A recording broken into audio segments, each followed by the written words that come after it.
مفتی طارق مسعود کے بیانات کے لیے طارق مسعود آفیشیل کو سبسکرائب کریں۔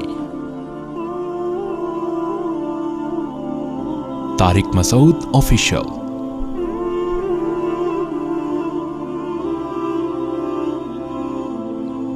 سورہ حج میں اللہ نے قیامت کے زلزلے سے اس کو شروع کیا۔ اے لوگو اتقوا ربکم، اپنے رب سے ڈرو، ان زلزلۃ الساعۃ شیء عظیم، قیامت کا زلزلہ کوئی معمولی چیز نہیں ہے۔ یوم ترونہا، جس دن تم اس زلزلے کو دیکھو گے، تذہل کل مرضعۃ عما ارضعت، سب سے زیادہ ماں اپنے دودھ پیچے بچے سے محبت کرتی ہے۔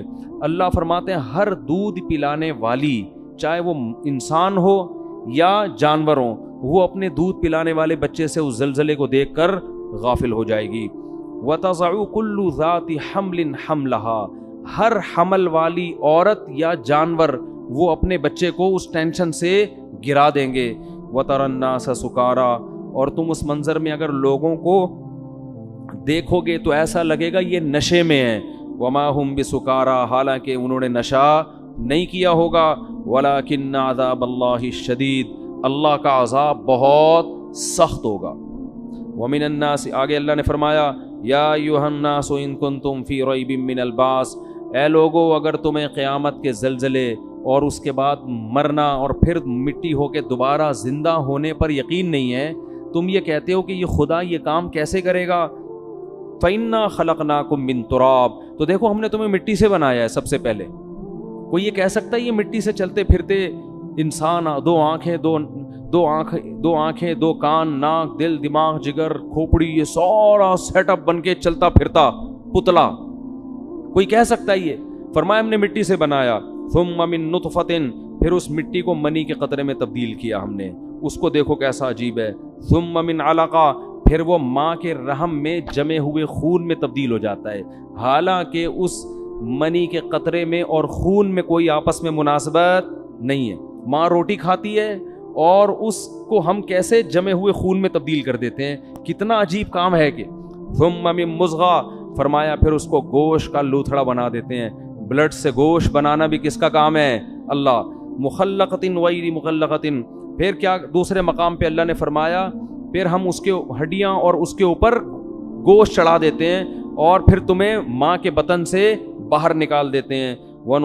ثم نخرجکم طفلا ثم لتبلغوا اشدکم، کمزور پیدا ہوتے ہو پھر تمہیں پروان چڑھا کے لتبلغوا اشدکم، ایک دن جوانی کی دہلیز پہ قدم رکھتے ہو، تمہارے چال میں طاقت، تمہاری آواز میں طاقت، تمہارے بازو میں طاقت، تمہارے سوچنے سمجھنے میں طاقت۔ ومنکم من یتوفی، کچھ لوگ تو جوانی میں مر جاتے ہیں، پھر اللہ کیا تصرف کرتا ہے؟ یرد الی ارذل العمر، کچھ لوگوں کو سخت بڑھاپے کی طرف ریورس کر دیتا ہے۔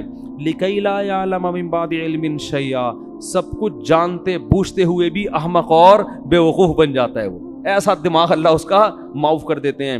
فرمایا کہ یہ اگر تمہیں شک ہے تو خدا کی قدرت کی یہ نمونے تم اپنی آنکھوں سے صبح و شام دیکھ رہے ہو، تو وہ خدا مٹی ہونے کے بعد دوبارہ زندہ کیوں نہیں کر سکتا؟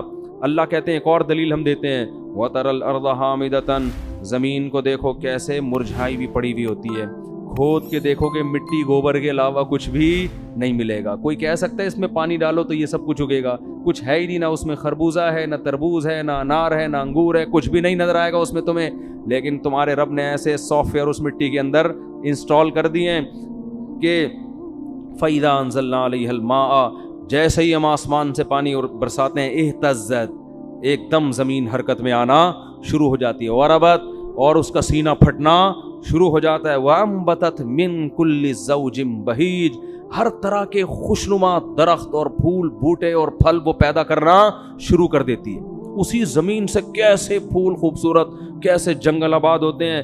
ذالک، اللہ کہتے ہیں یہ خدا اس لیے کر رہا ہے تمہیں یقین آ جائے بِأَنَّ اللَّهَ هُوَ الْحَقُّ، کہ وہ اللہ برحق ہے، وَأَنَّهُ يُحْيِي الْمَوْتَى، وہی مردوں کو دوبارہ زندہ کرے گا، تاکہ تم یہ نہ کہہ سکو یہ مردے زندہ کیسے ہوں گے۔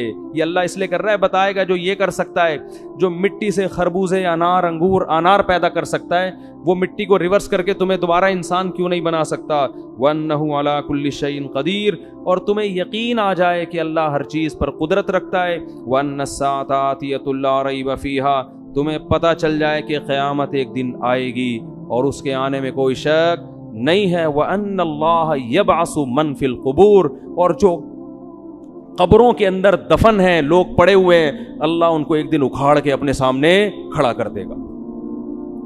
کیا انداز ہے قرآن مجید کا. دنیا میں سب سے بڑا احمق اور بے وقوف وہ ہے جو یہ کہتا ہے کہ ہم مٹی ہو کے ختم ہو جاتے ہیں.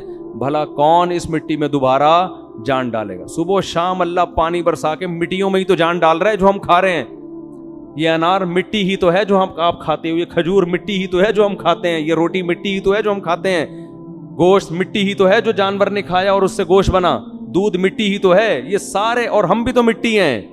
مٹی سے کیسے مختلف چیزیں اس نے بنا دیں, اس پہ نہیں مان رہے کہ اللہ کی قدرت, اور اعتراض کس پہ کر رہے ہیں؟ مٹی سے دوبارہ انسان کیسے بنے گا. تو اللہ فرماتے ہیں یہ سب ہم اس لیے تو اپنے قدرت کے نمونے دکھا رہے ہیں تاکہ تمہیں پتہ چل جائے. پھر اللہ کہتے ہیں وَمِنَ النَّاسِ مَن يُجَادِلُ فِي اللَّهِ بِغَيْرِ عِلْمٍ, بہت سے لوگ ایسے ہیں جو اللہ کے بارے میں بغیر دلیل کے جھگڑتے ہیں. کیا جھگڑنا؟ وہی اللہ کہہ رہا ہے زندہ کروں گا اور یہ کہتے ہیں نہیں ہوگا. فرماتے ہیں ان کا انداز کیا ہوتا ہے؟ ثانی عطفہ, جب ان کے سامنے اللہ کی آیات تلاوت کی جاتی ہیں کہ تم زندہ ہوگے, تمہیں حساب دینا ہے, تو یہ اپنے پہلو کو موڑ لیتے ہیں وہاں سے. چلو یار کوئی اور بات کرو, یہ کیا قصے کہانیاں لے کے بیٹھ گئے. یہ انداز ہے قرآن کا. ثانی عطف, اپنے پہلو کو کیا کر لیتا ہے؟ فولڈ کر لیتا ہے, فوراً موو کرتا ہے وہاں. کھانے پینے کی بات ہو, خربوزے کی بات ہو, تربوز کی بات ہو, سموسے کی بات ہو, توجہ کرے گا, ہاں جی ذرا اونچا بولیں کیا کہہ رہے ہیں آپ. پیسوں کی بات ہو, بحریہ ٹاؤن کی بات ہو, گاڑیوں کی بات ہو, 4 شادیوں کی بات ہو, کرے نہ کرے لیکن سنے گا شوق سے. لیکن جب بات ہوگی کہ تمہیں ایک دن خدا زندہ کر کے حساب دے گا, تو قرآن کہہ رہا ہے ثانی عطفہ, اپنے پہلو کو فوراً کیا کرتے ہیں؟ موڑتے ہیں. کیوں؟ یعنی ٹاپک کو کیا کرو بھائی, چینج. جیسے ہوٹلوں میں لکھا ہوتا ہے نا سیاسی باتیں کرنے پر پابندی ہے, پھٹا ہو جاتا ہے نا بعض دفعہ. تو یہی ہمارا مزاج ہے. ثانی عطفہ لیضل عن سبیل اللہ. ایک آیت پڑھ کے بس درس کو ختم کرتا ہوں. اللہ نے فرمایا وَمِنَ النَّاسِ مَن يَعْبُدُ اللَّهَ عَلَى حَرْفٍ, کچھ لوگ ایمان لے بھی آتے ہیں. فرمایا کچھ ایسے ہیں جو مان بھی جاتے ہیں, لیکن ان کا انداز کیا ہوتا ہے؟ وہ اللہ کی عبادت کرتے ہیں کنارے پہ کھڑے ہو کر. فَإِنْ أَصَابَهُ خَيْرٌ اطمأنَّ بِهِ, اگر اسلام میں فائدہ نظر آ رہا ہے, بہت زبردست مذہب ہے اسلام, واقعی اسلام پہ چلنا چاہیے. سمجھ میں آ رہی ہے بات؟ جب زکوٰۃ لینی ہو تو اسلام, کیونکہ اسلام نے زکوٰۃ کو فرض کیا, بہت اچھا حکم ہے, لائیے زکوٰۃ نکالیے, ٹھیک ہے نا. جب دینے کی باری آئی, لوگ کہتے ہیں میرے پر 1 کروڑ روپے 2.5 لاکھ زکوٰۃ بن رہی ہے, 2.5 لاکھ کون دے گا؟ وہ بھائی 1 کروڑ بھی تو ہے تیرے پاس, اس کو نہیں دیکھ رہا. 1 کروڑ کو نہیں دیکھے گا, جو 2.5 لاکھ نکل رہے ہیں نا اس پہ موت آ رہی ہے. اور صرف زکوٰۃ نہیں, اسلام تو کہہ رہا ہے اور بھی سخاوت کرو, ہاتھ کھولو اللہ کی راہ میں اپنا, مرنا ہے ختم ہوئے. ہم چائنیز کی طرح یہ پیسہ قبر میں تھوڑی لے کر جائیں گے. وہ ملیشیا میں قبرستان ہے نا, چائنا والے ڈالر کے اتنے بڑے بڑے وہ کرنسیاں لے کے اپنے ساتھ دفن ہوتے ہیں, قبرستان ہے وہاں پہ. تو ہمارا تو یہ نظریہ ہے کہ یہ نوٹ ہم اپنے ساتھ قبر میں نہیں لے کے جائیں گے. یہاں جو خرچ کر دیے وہ آخرت, وہ قبر میں پہلے پہنچ گئے, اس کی نیکی پہنچ جائے گی. تو اللہ فرماتے ہیں کہ جب کوئی ان کو خوشی پہنچتی ہے, اطمئن بھی, تو مطمئن ہوتے ہیں. اسلام بڑا زبردست مذہب ہے. وَإِنَّ 4 شادیاں کی باتیں بھی ہیں بھائی اسلام میں. وَإِنَّ أَصَابَتْهُ فِتْنَةٌ, جب کوئی آزمائش آتی ہے, انقلب علی وجہہ, الٹے منہ اسلام سے واپس پھرتے ہیں. تو یہ اپنے مطلب کا مذہب ہے. خسرت دنیا والآخرہ, فرمائے یہ دنیا میں بھی برباد اور آخرت میں بھی. اسی طرح یاد رکھو کہ خواہشات کی بیس پر اپنا مسلک چھوڑنا بھی اسی میں داخل ہے. طلاقیں دے دے کے اہل حدیث سے جو فتویٰ لے کے آتے ہیں نا, ان پہ بھی یہی آیتیں فٹ ہو رہی ہیں. ابھی تک تو 4 امام اہل سنت والجماعت کے سمجھ میں آ رہے تھے, جیسے ہی 3 طلاقیں دے دیں تو اب کہاں جا رہا ہے؟ خواہشات پوری کرنے کے وہاں سے. تو اس سے بیوی حلال نہیں ہوگی, اس کو سمجھ لو. تو اور ان لوگوں کی زندگی میں کبھی بھی سکون نہیں آتا. تو خسرت دنیا والآخرہ, اللہ فرماتے ہیں دنیا بھی برباد اور آخرت بھی برباد. ذالک هو الخسران المبین, یہ بہت بڑا خسران ہے, خسارہ ہے کہ جب اسلام میں فائدہ نظر آ رہا تھا تو اسلام, نقصان نظر آ رہا تھا تو اسلام سمجھ میں نہیں آ رہا. اللہ تعالی ہمیں صحیح طرح سے اسلام پر چلنے کی توفیق عطا فرمائے۔ یہ صورت تو بہت لمبی ہے، وقت پورا ہو گیا ہے۔ سبحانک اللہم و بحمدک، نشہد ان لا الہ الا انت، نستغفرک و نتوب الیک۔